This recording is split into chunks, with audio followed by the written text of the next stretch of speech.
It's the Growing for Market podcast. One of the projects that I had on my to-do list this year was a security system for the farm. Now, can you imagine? I'm living out here by myself, and oftentimes I'm not here. And so you have folks wondering what's going on and try to invite themselves in from time to time. And so I wanted to set up a monitoring system, which it's about $5,000. And so we were hoping that we were going to utilize some of the funding that we were applying for to do that. Either way, I just reached out to my community. I asked our CSA members and anyone that subscribed to our newsletters to donate to the farm this year. And so we have raised over $2,000 to help fund that project. And it's just astounding to me that folks in our community, everyone coming together in this time to really support farmers. Hello, and welcome to the Growing for Market podcast, where we talk about growing, marketing, and the business of growing vegetables and flowers for local markets like farmers markets, CSAs, farm stands, and local wholesaling. I'm Andrew Mefford, your host and the editor of Growing for Market magazine for 34 years, the magazine for flower and vegetable market farmers. If you're enjoying the podcast, just wait till you see the magazine. Go to growingformarket.com for more. Also, if you could give us a follow and a rating, it really helps other like-minded people find the podcast. And now, let's take a minute to hear from our sponsors. It's with their generous support that we can bring you the podcast for free. Whether it's tomatoes to market, flowers in the spring, or vegetables for your family, growing in a greenhouse protected from the weather provides the right environment for a harvest you can count on. Rimmel greenhouses are strong, durable, and easy to assemble, offering the quality that you need to grow productively year-round. Rimmel greenhouses are proudly built right here in America and shipped to anywhere in the U.S. With technical sales staff members located across the country, many with growing experience, the Rimmel Greenhouses team of experts will serve as your trusted partner every step of the way to ensure that you get exceptional value from your greenhouse investment. Visit Rimmel.com to get a quote today. Local Line is the most popular software platform for farmers and food hubs selling direct to consumer. With features like e-commerce, inventory management, subscriptions, and box builder, Local Line helps you grow sales, save time, and streamline your operations. In fact, last year, farms that used Local Line grew their sales by 23%. Ready to switch to a proven sales software that does it all? Local Line has no setup fees, no commissions, and will migrate your storefront for free, so you'll be up and running in no time. As a GFM podcast listener, Local Line is offering a free premium feature for 1 year with your subscription using the coupon code GFM2025. Don't wait. Start your season off the right way with Local Line. Looking for innovative packaging solutions to take your business to the next level? Look no further than Aru Company, your one-stop shop for all your packaging needs. Aru offers sustainable and comprehensive packaging solutions for the floral, produce, and specialty packaging industries, ensuring you receive high-quality products customized to your needs. Hydroponically grown herbs and produce are becoming increasingly popular, and they have the perfect packaging solution to keep them fresh and alive for longer. With strong bottom seals and conical-shaped sleeves, their packaging ensures the root ball stays stable and upright, crucial for maintaining freshness. Visit shop.aru.com today and keep your greens thriving with their perfect packaging solution. Ordering is a breeze. And for Growing for Market listeners, they've got a special offer just for you. Use the code GFM15 during checkout to enjoy an exclusive 15% discount on their web shop. For more options, be sure to visit Aru Company at aru.com and discover the complete range of their product offerings. Because when it comes to quality and innovation, Aru Company is the name you can trust. Today, I have the pleasure of welcoming two guests to the Growing for Market podcast. We rushed this episode into production because with almost $20 billion in USDA funding frozen, many farmers have found themselves in limbo with critical projects halted and many waiting for repayment for contracted work that has already been done. In fact, I wrote a last-minute article for this month's March Growing for Market magazine, talking with some of those farmers who are affected and discussing some strategies for coping, which we'll link to in the show notes. Unfortunately, more than a month in, there's still no resolution to the situation. So, we wanted to talk with one of the farmers who has been affected and how she's leaning into her direct to consumer CSA model as a strategy to help weather uncertainty and secure her farm's future without relying on government grants. So, first, I'd like to welcome Gale Livingstone to the pod. She's the owner of Deep Roots Farm in Upper Marlboro, Maryland. Gale, can you tell us a bit about Deep Roots Farm? Yes, thank you. So, Deep Roots Farm was born out of this idea for myself and my family and my local community wanting to just have fresh, locally grown produce. And initially, it was get a small plot, grow some vegetables, and feed as many people as I can with that. That happened while I was consulting for the federal government. So that was my prior life. And realizing that I was so much happier and healthier working the land, I decided I wanted to transition from government contracting into full time farming. And so I just started researching, trying to figure out how to do that and where to find the funding. And that's when I came upon the USDA and realized that there were all these wonderful programs there and services that they were offering for beginning farmers, for, socially disadvantaged farmers. And I started to tap into that and literally borrowed every penny from the USDA to purchase my farm in 2020. And, debt close to $1 million to embark on this project. Wow. Yeah. So it was somewhat frightening in the beginning, but now we're 5 years in, and I can see the dream and the vision being realized on this beautiful piece of land that I'm stewarding, that is Piscataway land. And I'm just so grateful to have the opportunity to be able to grow the food that I'm able to grow for the community, especially in these times. And so that's really the gist of where we are and what we do here at Deep Roots. We have a CSA, we do a couple of farmers markets, we do a little bit wholesale, we do a lot of agritourism, field trips, and farm tours, and farm to table events, and, all of the things to get folks to the farm and have them spend some time here to feel and understand why we do this work. Yeah, well, that's great. The thing, because I was looking at your website and I saw that you offer farm tours, are one of the things. It looks like one of the many things that you offer, and I was thinking that's so great because so few people have an actual connection to a working farm these days. I thought that was a cool thing to see in your store. I'm glad that you were able to buy the land because it's a beautiful area.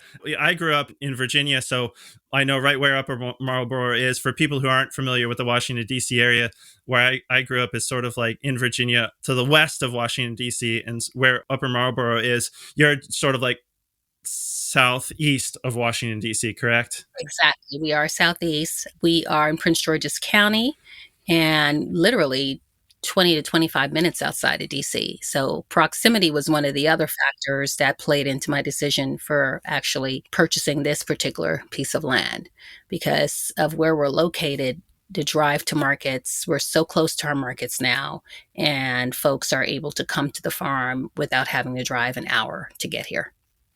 Yeah, well, that's great.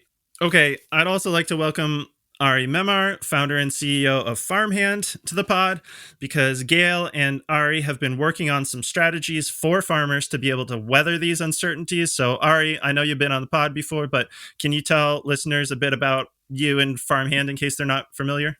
Yeah, of course. I'm Ari. I'm based in Sebastopol, California, about 2 hours northwest of San Francisco. And my background's in technology, but I'm a backyard market gardener. I've got an orchard, I've got a small veggie plot as well, and I'm a CSA member. And so I'm a big locavore. And the impetus for starting Farmhand was really recognizing that there's so many resources that could be available to small farmers selling locally and primarily through CSA models, which have a lot of operational challenges and overhead when you're managing lots of customers and lots of orders. And so that really led to me starting Farmhand to provide a resource across sales, marketing, customer service, admin, back office stuff, specifically catered towards small farms. So Yeah, I've been working with Gale now for maybe about a year, I think roughly. And so I've witnessed lots of incredible folks like Gale build incredible communities and weather unforeseen, adversity and circumstances like this one that we're talking about here today. Okay, so your Gail, your CSA signups and management is through Farmhand. That's what Ari's getting at there, right? Am I right about that? Yes, and it's been incredible. I mean, it's saved me so much time and just allow for me to focus on all the other things that I need to be focusing on. And they take care of all the customer service issues for me, all of the pack lists, all of the CSA related items that, I would have had to hire a whole nother person to manage, literally. Yeah, that sounds great. In fact, we've never had a CSA. We were part of a multi-farm CSA for a while, partially because we didn't want to deal with all that stuff. That was our way of getting out of it. There wasn't Farmhand back then. But so that makes a lot of sense. Well, since we're talking about the CSA, can you tell us a bit about your CSA, like what kind of model you use and all those kinds of details? So we have what we call a year-round CSA. So 48 weeks of the year, folks can subscribe to our CSA and receive a share of vegetables.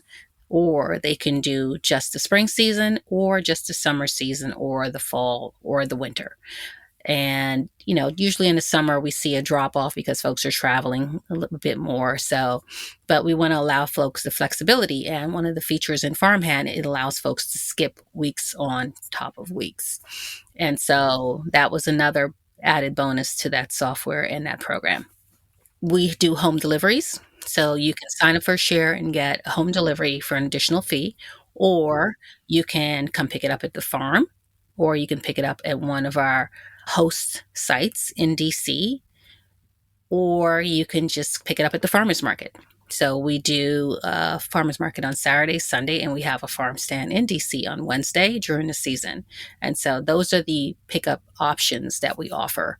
We also allow folks to just jump on our online store and just purchase items. So if you're not someone that's comfortable with committing to a CSA or signing up for a CSA and you just want to buy what you want to eat, you can jump on our store and just get your 5 or 6 items and have that delivered or pick up as well. All right. So yeah, that's really covering all the bases. So like people can pretty much tap into your CSA however they want to. And that's awesome that you offer home delivery, because I know the population is very dense just northwest of where you are. There's a lot of people living in that, people call it DMV, the District, Maryland, Virginia area. So I imagine you've got a lot of people who might be interested in that CSA right just northwest of you. Yes. Yes. Okay. So you do CSAs, farmers markets. Well, we got you both on today because I know you've been working on some strategies for dealing with the disruptions from the federal funding freeze. So first, Gale, can you tell us how the federal funding freeze has affected your farm? So I would say the most significant impact is all of the climate smart commodity funding that is currently frozen. And I'm praying that they figure out some way to release those funds. Right. Climate smart commodity funding came into play. There were several grants and I think it's a nationwide program. Yeah, it is. For me specifically, those funds were going to allow us to add solar to our wash pack this year and to insulate that barn, because right now it's an uninsulated barn that we wash and pack vegetables in. And you can imagine in the winter months when it's really cold to work in a building that's not insulated, and also just with just a blow heater, it's not the most comfortable. And so those funds from that grant were going to help make that space a more appropriately equipped space for us to work in. And now that those funds have been frozen, we literally, I came this close to signing the contract for that work. And I know several of my other farmer friends that were going into solar. They've already started their projects and they're standing out there now with contracts that they've committed to, and don't know how they're going to come up with the other half of the money. But, for us, it's okay. We're not out of the money because we didn't make a deposit or anything as yet, but as a business owner, you're always trying to figure out, especially you guys know in this farming business, one of the big things is employee retention. We want to hold on to our people. And so, you spend a lot of time training folks and you want to be able to give folks work all year long and not just say at the end of the season, oh, goodbye. And, hopefully you'll come back next year, because we've put time and effort into teaching and training that individual, right?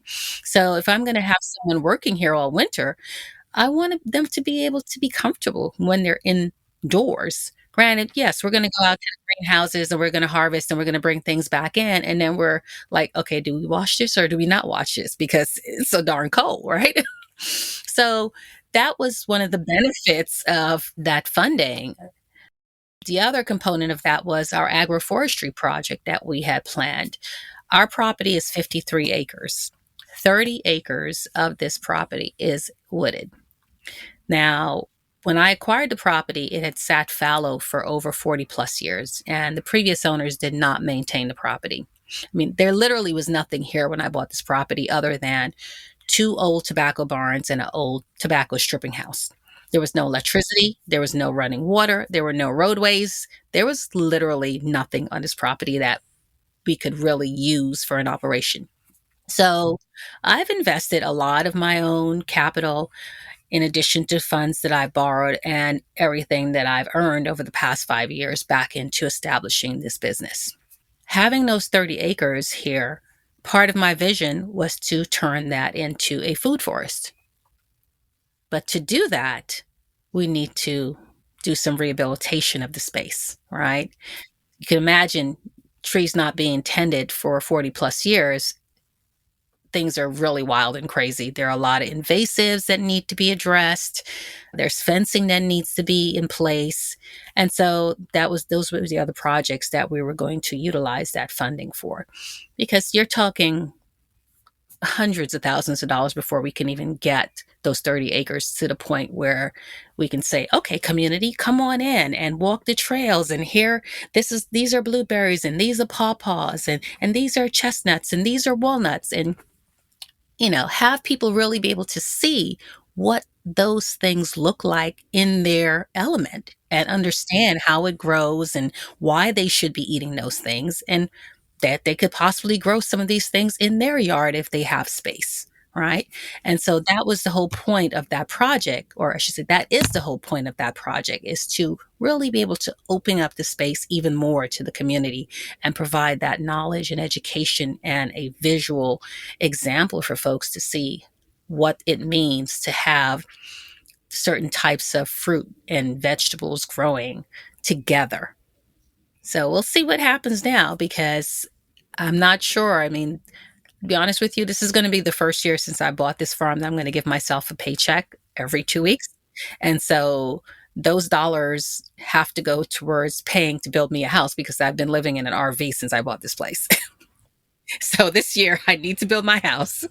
And so I'm really just hoping that some way, somehow, we will come up with some funding to really push that project forward, because I think it's truly going to benefit the community as a whole, not just the folks that live around us, but folks in the DMV, because I don't believe there is such a site in this area right now.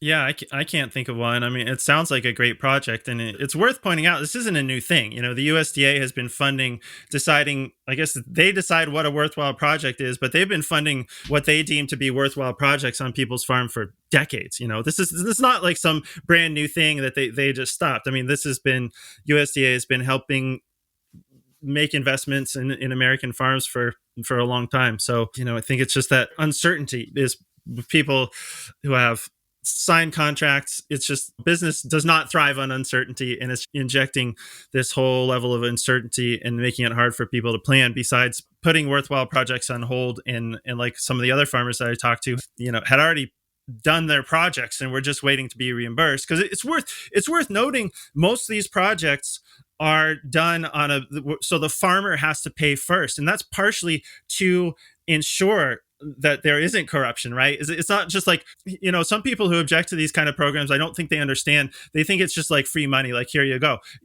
These farmers have to do the projects with their own money, many times borrowing money before getting that Exactly. reimbursement. So Exactly. I think it's important to put it in that context. Well, that is one side of it too. The other component to that is, as farmers, folks do not understand how small our margins are. We may go to market and sell a bunch of greens for $5, but you think about how much time and effort went into starting that seed, taking care of it in the greenhouse for eight to 10 weeks before it's transplanted into the field, then taking care of it for another 8 weeks before it's ready to be harvested, washing, packing, all of that labor goes into producing that bunch of kale before we even drive it to a market and set up to sell it to the consumer, right? And so we've already incurred all this costs and all this risk because, as we all know, there was a drought last year. So we all experienced significant losses due to that weather. And so that's a risk that we are taking on before we even realize $1 of a return on the items that we're selling. So we're not out here living high on the hog as farmers, right? We're doing this work because we love our community and because we love taking care of the land. And so it's a matter of everything that we do as farmers, whether we are nonprofit farms or we're for-profit farms, it's about feeding people and also educating them about eating well. And, the last time I checked, food is one of the three things that we need to survive as a species, right? And so food, air, and water, we can't survive without those things. And so someone's got to grow the food. Absolutely. And you're helping preserve the air and water while you're doing it. Because I know that area. I really, the acreage that you're on, it's an expensive area, right? Because you got development pressure coming out from the Washington, D.C. area and everything. And so I think it's great that you're able to buy that land and keep it open because that's going to just make the air and water of the whole area better, not to mention the food. So yeah, lots of upfront costs in farming. I mean, I think a lot of our audience knows it because I assume that most of them are either farming or want to be. But yeah, I think probably a lot of people buying food at the store or the farmer's market even may not realize how many upfront costs there are to getting that bunch of kale on that market stand or anything like that. And now let's take a minute to hear from our sponsors. It's with their generous support that we can bring you the podcast for free. Harnois Greenhouses has been pioneering greenhouse design since 1965, working alongside market gardeners and farmers across North America to deliver turnkey greenhouse solutions. Their mission is simple: supporting growers' success with innovative, high-performance structures engineered for strength, efficiency, and longevity. Designed to withstand high snow and wind loads, their greenhouses optimize brightness, boost yields, and offer a rapid ROI. With over 20,000 projects completed, they're more than just a manufacturer. They're a trusted partner in building sustainable, energy-efficient growing environments. Their NRCS-approved freestanding greenhouse, the Ovaltech, remains a top choice for year-round production. And in 2025, they're introducing a new low-tech high tunnel, starting at just $2 per square foot, perfect for growers seeking an affordable, durable solution. As a Growing for Market listener, you'll receive an exclusive 5% discount on all new structures. Harnois Greenhouses, leading the way in turnkey solutions for local growers. Check them out at harnois.com. That's HARNOIS.com. Newsletters, a necessary evil, right? They take forever to write, and with an average 27% open rate, most of your audience isn't even reading them. No wonder they don't drive more sales. But some CSA farmers are changing that, hitting 80% open rates and turning their emails into revenue-generating machines. On April 11th, join Farmhand and Real CSA farmers for a free digital workshop where they'll share the exact strategies they use to turn their newsletters into powerful sales tools. In under an hour, you'll learn the go-to templates and strategies top CSA farmers use to hit 80% plus open rates, how to structure your emails for maximum readability and impact, and real-world success stories from farmers who have leveraged their newsletters to drive sales, boost retention, and strengthen their CSA community. When more members open your emails, they buy more, stay longer, and connect deeper with your farm. Get the secrets and go-to templates for success when you register for the free workshop today at farmhand.partners/newsletter. That's farmhand.partners/newsletter. And now, back to the show. Have you gotten any updates on any of the grants as far as, do you have any idea whether you'll see any of that money, or is it all just tied up in court at this point, waiting to hear how that plays out? Right now, we're just all waiting to hear, and no one knows exactly what's going to happen. There are several programs that have moved forward, the NRCS, some of the NRCS programs, like the High Tunnel program and your CSP programs, and those that are still moving on. But anything that was just a one time funded opportunity, those are all tied up in litigation. Okay, that was the last that I had heard as well. Maybe just to background this a little bit for our listeners, the ability to claw back that funding, especially in cases of where people have already done the projects, is being disputed, right? Because, of course, the people who've done projects on these grants have signed contracts Exactly. that they're supposed to get paid. And so that's, very dubious, I think, for the government to be saying, like, never mind, we're not going to honor that signed contract that you have. So I'm biased, obviously, because I'm in the farming community, but that's my understanding, is it's all tied up in court right now. And we're basically just waiting to see how that all plays out. So I was told that you were able to network with your CSA community to help fund some urgent farm projects in infrastructure, but I don't really know the details there. Can you tell us a bit about that, Gale? So, one of the projects that I had on my to do list this year was a security system for the farm. Now, can you imagine? I'm living out here by myself, and oftentimes I'm not here. And so you have folks wondering what's going on and try to invite themselves in from time to time. And so I wanted to set up a monitoring system, which it's about $5,000 to get all of the Wi-Fi extenders and all of the cameras and all of the other components of the system. And so we were hoping that we were going to utilize some of the funding that we were applying for to do that. Either way, I just reached out to my community. I asked our CSA members and anyone that subscribed to our newsletters to donate to the farm this year.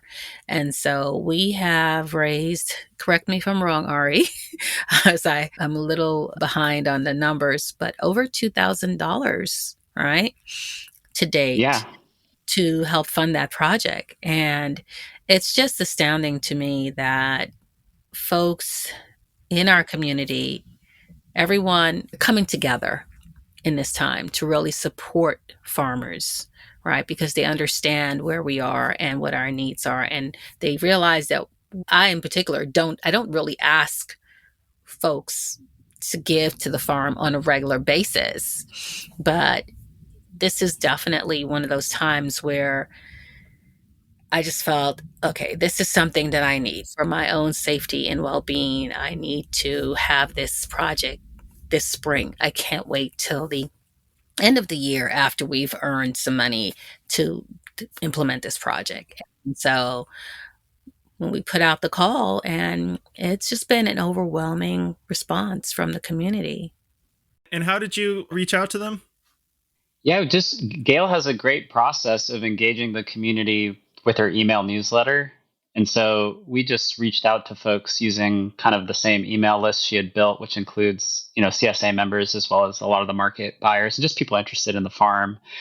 And yeah, I think that the difference is, like, if you just send an email once in a while, people may read it or they may not. But if they're hearing from you frequently, and Gail does a great job of that, regularly sending the newsletter once a week, and then also sharing updates on social media, like, people really feel like they're there. And then on top of that, they come to the farm, they have a tour, they meet her, they have a conversation at the market, and they're even like more engaged. And so I think regardless of what Gail would have done, she would have got that response because she's cultivated those relationships. I think that the email newsletter is just the easiest because that's kind of the process that it's like clockwork. Every week we send it to customers so they have an idea of what's going on at the farm. Yeah. Well, and yeah, that is one of the great things. I know a lot of CSA farms. I mean, I think you'd probably call it a best practice, wouldn't you, Ari, for a CSA farm to have an email newsletter to keep in touch with the CSA members. And so that would, I can see how hearing from you on a regular basis, I mean, that's kind of the whole point of a CSA, right? So you know your farmer.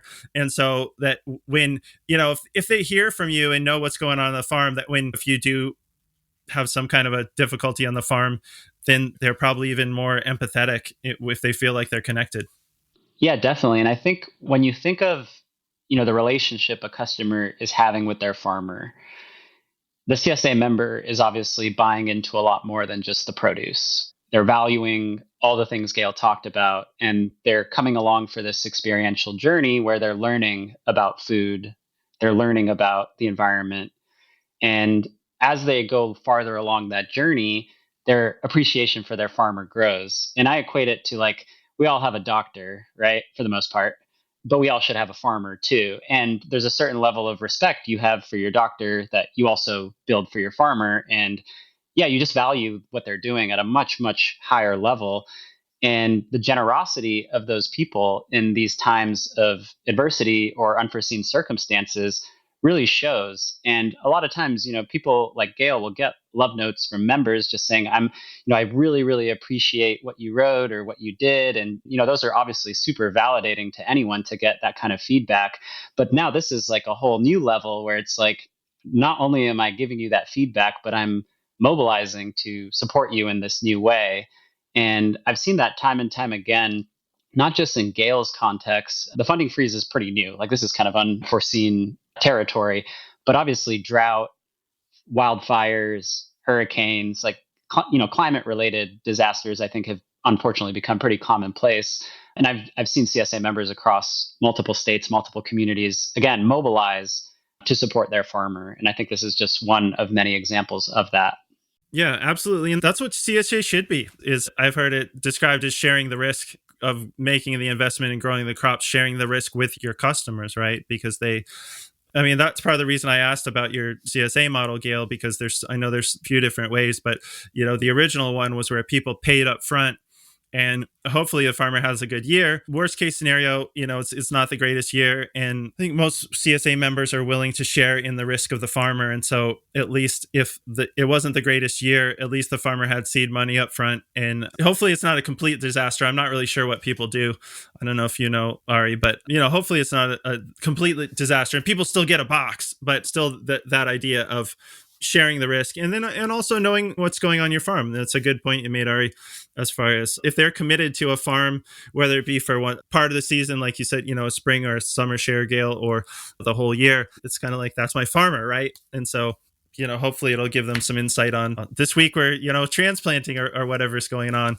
And they might be more understanding if then it's like, well, we had a huge hailstorm and it wiped out those beautiful transplants that you saw us planting a couple weeks ago. I think that's a big part of what is lacking for a lot of people these days, is having any real connection to their food. And hopefully if people see that whole process going from spring, summer, fall on the farm, they'll be a little bit more understanding of like, oh, like the tomatoes are late because the first round got wiped out by hail, or pick your disaster.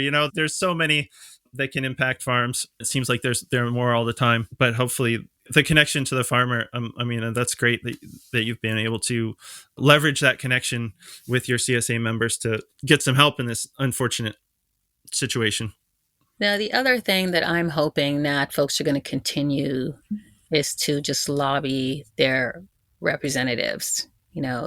We elect these politicians and individuals to represent us in Congress and in Senate. And right now, a lot of them are not representing us very well. They're not standing up for our interests.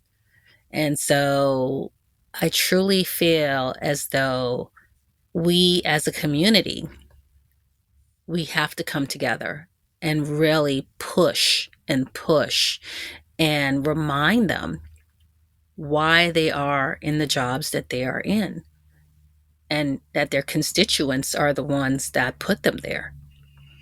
And so doing what is best for the community is what they need to keep in mind, not what is best for a few individuals, but what is truly going to help the masses, right? Farmers in particular, farming is a very challenging field. And all of the support that the USDA has provided to farms and family farms and farmers, and even to the corporate farms, and over the centuries that they've done it. It's how our country and people survive, right? There are a lot of programs that provide funding for reduced priced produce, reduced lunch programs, just all of these different programs that are funded through the USDA that are being adversely impacted right now. And so it's disheartening because you think about who's going to truly suffer the most, and the seniors in our community and the children in our community, the most vulnerable. Yeah, absolutely. Yeah, we need to remind our elected representatives who they work for. And that's us. And yeah, I mean it's really an unfortunate situation because I don't think they're deliberately trying to pick programs that hurt local farmers. I think they're just slashing everything, but there's, like there's this funding freeze. Just within the last day or two I heard that they were canceling $1 billion of funding for the farm to school initiative, if you know what I Yep. mean. I know, Yes. in fact, I have some friends up here in Maine who grow for that, where basically, if people aren't familiar, it's a program where the USDA would fund purchases of food from local farms for food banks and for schools. Because I know, like, Maine is not a rich state. The whole school district that we're in, all the kids have free lunches because they, like, enough of them would qualify naturally that just made lunch free. And I think also for stigma, so kids wouldn't be like the kids on the free lunch, just like everybody gets a free lunch. And I know a lot of that food is pretty processed. And so I know because they canceled that funding, kids are going to have less fresh vegetables in their food, and I think it was a good thing. I mean, I'm biased, I'm a farmer, but I think it was a good thing because one of the things that program did was to keep the local food production strong because they were funding purchase from local farmers, and that's only going to make our food system more resilient, right? We all saw during the COVID pandemic how fragile those supply chains are, and so to my mind, that's helping subsidize local food production, which is just going to make our food system more resilient. And the other example I can think of, I realize I'm editorializing here, but our local NOAA weather district here in Maine can't launch weather balloons right now, though, like, because they are already understaffed, and then they just cut a bunch of their funding. We just heard that 20% of our NRCS positions up here in Maine were just cut, right? And so I think the weather balloons to me are a really good example of how we can get a lot of value out of a little money, right? Because if you think about that, we all have access to the weather forecast. And so as farmers possibly need that the most, right? The accuracy of the forecast is only going to help our livelihoods, right? And so the fact that they can't even do the basic work to, make sure that the forecast is good, it's going to hurt lots of people in our area. So, that's an example. I don't know. I know there's a debate over what the government should and shouldn't pay for, but to me, weather seems pretty like a no-brainer. Everybody pretty much benefits from an accurate weather forecast. So I'm just tearing my hair out, probably like everybody else down here, worrying about the impacts, like to your farm and pretty much everybody's farm by these things, like just not funding NOAA. So I think we're all kind of in the same boat at this point, just scrambling, trying to keep up with everything that's going on. But I am really glad that you are working on some strategies to help people deal with these disruptions. All right. Is there anything else that you wanted to say about helping people bounce back from weather in like all other forms of adversity? Or did we already cover that? Well, I think there was one kind of detail that we didn't talk through, which was maybe Gale could provide more context, but it was the new porch pickup site that was launched. That I think someone had read your article, right? Yeah, so there was an article in NPR about our situation and what's going on with the funding freeze. And that article was read by an individual that lives in Tacoma Park. And that very morning before 7 a.m., my phone rang. I was like, who is calling me this early in the morning from an unknown number? And usually I would just let that go to voicemail, but I just answered. And it was just eager, just ready to support, ready to help individual. I read the article and I wanted to see what we can do to help. Do you have a pickup site in Tacoma Park? Can we get the word out to our community about the farm? And I think we ended up with 14 or 15 new members from that porch. That is I think it's up to 17. Yeah. 17 now. Wow. So he offered up his porch and he's gotten the word out, and folks have been signing up and starting in May, we'll be dropping off 17 boxes on his porch for folks to pick up their vegetables. So, it's not, again, it's, folks just really rallying to support and help the farm and offering to volunteer, come out and help on the farm. It's been just an enormous response to our call for help to our community. And so I'm just telling to every farmer out there, don't hesitate to ask, because you'll be surprised. Folks really will step up. Yeah, well, that's great to hear. You better plant some more kale, Gale. Yeah. But yeah, I mean, if anything good is going to come out of this, hopefully it will get people to rally around, because I think people like farmers, in general. Yeah, like you mentioned, everybody's got to eat. And so I'm glad you brought up that point about contacting your elected, your members of Congress or your elected representatives, because when I talked to Mofka for the article, unfortunately, there's nothing, there's no magic wand that we can wave and get everybody's funding released. But they mentioned to contact your elected representatives, and also keep contacting your contacts at USDA or whoever the grant is through. Let them know that this matters to you, and keep checking on the progress of your grant, because it's probably not something that's going to provide a solution overnight, but it does let the people know that it matters to you. And our elected representatives, at least, are supposed to act on our behalf. And so hopefully, if we can get enough farmers calling in and enough eaters calling in on behalf of their farmers, hopefully they'll hear, like, oh yes, people care about this stuff, right? It's not just like, okay, we cut it and it's gone and it's over. Hopefully they will work on our behalf to get moving again. All right. And the big thing for me too, though, all these dollars, billions of dollars that they're claiming they're trying to save, it's our tax dollars, right? It's our dollars that we have paid into the system. And so if we say we don't want something to go, that should have some weight to it. So, as taxpayers, we all need to speak up and keep speaking up and keep speaking up, and just keep telling them, look, we don't want you to cut these things. We want these things in place because it provides what we need to sustain ourselves and our communities. But everyone have to speak up.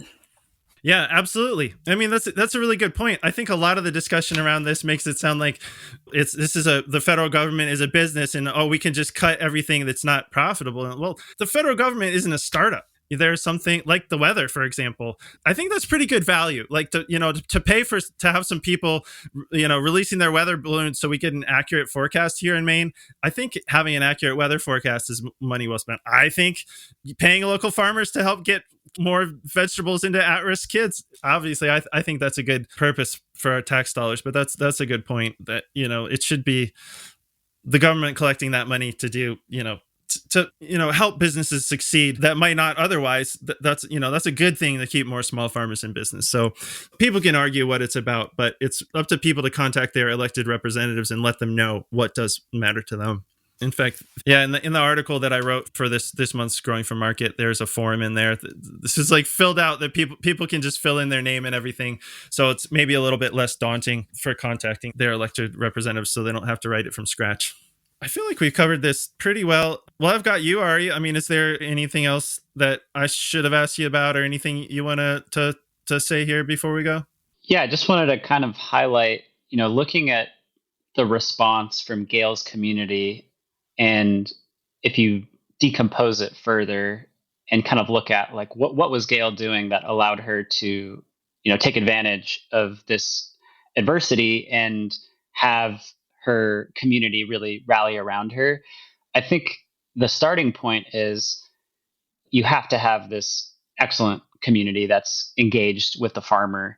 And that's built by having a solid foundation via like a website, a regular set of customer communications, via the email newsletter, via in-person interactions at the market, via engagement and kind of updates via social media. These are all little like building blocks. And so then what happens is, someone from NPR gets wind of this thing going on in the world and wants to write about it.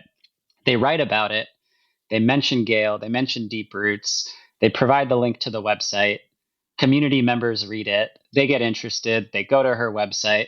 Community members who are already part of her community read the article, hear from her in the newsletter, hear from her on social media. So all of these things are kind of working. These are moving parts working. And then what happens? Well, naturally people say, how can I help?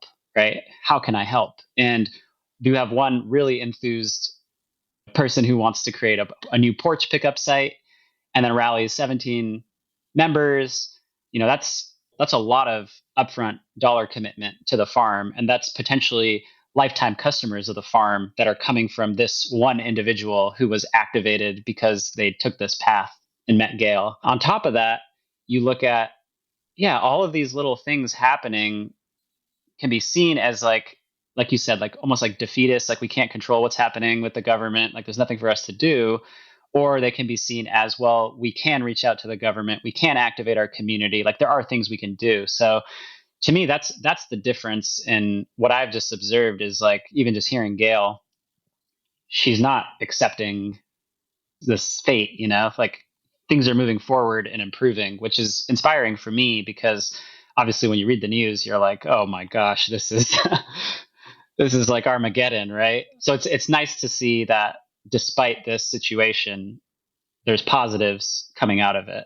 Yeah, farmers are used to dealing with adversity, and it can seem like, I mean, just the pace of the news, it can just seem like what's next, but we just gotta dig for that, like used to dealing with too much rain, too much drought, and just keep doing it because people gotta eat.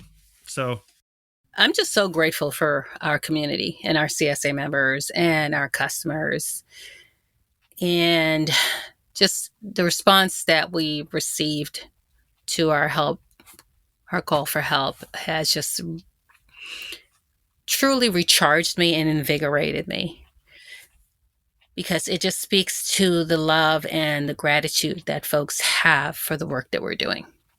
yeah, well, it's important work, and I'm glad to hear that there's been some that you've had such a good response from the community, because it can be demoralizing. Like I can see the plans that you had, and I hope you get back to them. I do too, because I really want people to be able to enjoy the space. I just feel like, people spend their lives in their offices and in the cities and just in the hustle and bustle. And, just to be able to have a space to come to on occasion or on a regular basis, if they so choose, where they can truly enjoy nature with their family and their community. It's such a needed thing. Yeah, absolutely. Well, especially where you are, because there's so much development pressure. I know it because I'm from the area. There's so much development pressure on the district, Maryland, Virginia area. A lot of like that's when I was a kid growing up there, my folks would be like, we'd be driving around, they'd be like, you see that strip mall over there? That used to be like a field or a forest or something. And I haven't lived in the area for going on, 20 or 25 years now. But now, now when I go back, it's like, the strip mall is now like a multi-story building, which in a way is good. I'm happy to see that people are starting to build up instead of just sprawling out. But I think still there's just so much going on in that DC, Maryland, Virginia area that there's not a lot of open space anymore, and that the space that is open is really expensive. And so I'm so glad that you're preserving some of it, Gale. I'm glad that you're keeping it open instead of having it paved over. Yes. So am I. So I hope you can proceed with that, with your vision, so people can come out and, like have a little bit of nature in what's otherwise a huge suburban area. Yes. Well, thank you for having us today. Sure. Well, real quick, Ari, where can people find more about Farmhand, or where do you want people to look you up? Yeah, you can go to farmhand.partners. We're actually in the process of posting a lot of the strategies that we've seen Gale implement and others implement in response to this, unexpected funding freeze. And really, it just highlights the importance of community, like Gale said, and the power of a few really strong advocates in your community. And that's where the CSA model, I think, works really well. And that's where there are creative ways through donations. We didn't even talk about plant sales that Gale's been running, volunteers, and many more ideas that can really help people out. And so I would just encourage people to go to farmhand.partners, and would love to chat with any farmers and kind of, one-on-one consult about, what I think could best help them. Okay, thank you. Well, hey, we got a minute. Gale, is a plant sale a new thing, or is that something you've been doing for years? This is our first year doing it online. So we're actually offering like a pre-order through the Farmhand software where folks can order all of their plants, and we'll have them ready first week of May for them to pick up, just like with the CSA. And we are going to do an on-farm plant sale as well that weekend. We're going to be doing a sale at the National Arboretum, and we always sell plants at our farmers markets in the beginning of the season. So we're just expanding on that model. That's great. Yeah, great way to get the cash flow going in the spring, plant sales. In fact, we had an article about that in the February magazine, and we've always done that. Actually, my wife has a nursery business that grew out of our farm business because we live in such a rural area. We always did seedlings in the spring, and that's just like, now that's a whole business for her. So great. Gale, if people are interested in learning more about Deep Roots, where can people look you up? They can go to our website at deeprootsfarm.us and follow us on Instagram at Deep Roots Farm or at Farmagale. Great. Okay. Well, Gale, thank you so much. I'm sorry we had to meet under these circumstances, but I appreciate you sharing with our audience, and I wish you all the best, and I hope it gets worked out in the long run. Thank you. Thank you so much. Take care, Andrew. Thank you for joining us for this episode of the Growing for Market podcast. If you've been enjoying the show, please consider giving us a follow and a rating or a review. It really helps others find the podcast. For more tips and tricks from farmer to farmer, check out our magazine at growingformarket.com. Whether you're a commercial grower or just want to grow like one, subscribe to Growing for Market magazine for the nitty-gritty of growing, marketing, and the business of market farming. We publish 10 issues per year with articles written by experienced farmers on topics ranging from tools and techniques to farm business operations and marketing.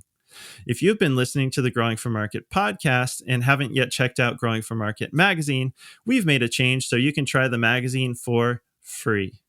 We've added a free month to the beginning of all first-time subscriptions.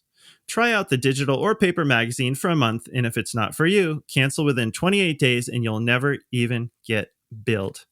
All subscriptions get you a year of the magazine, plus 150 downloadable back issues from the last 15 years and over 1,700 archived articles. With digital subscriptions starting at just $39 a year, head on over to growingformarket.com and subscribe today to benefit from over 3 decades of writing by farmers, for farmers, in Growing for Market magazine.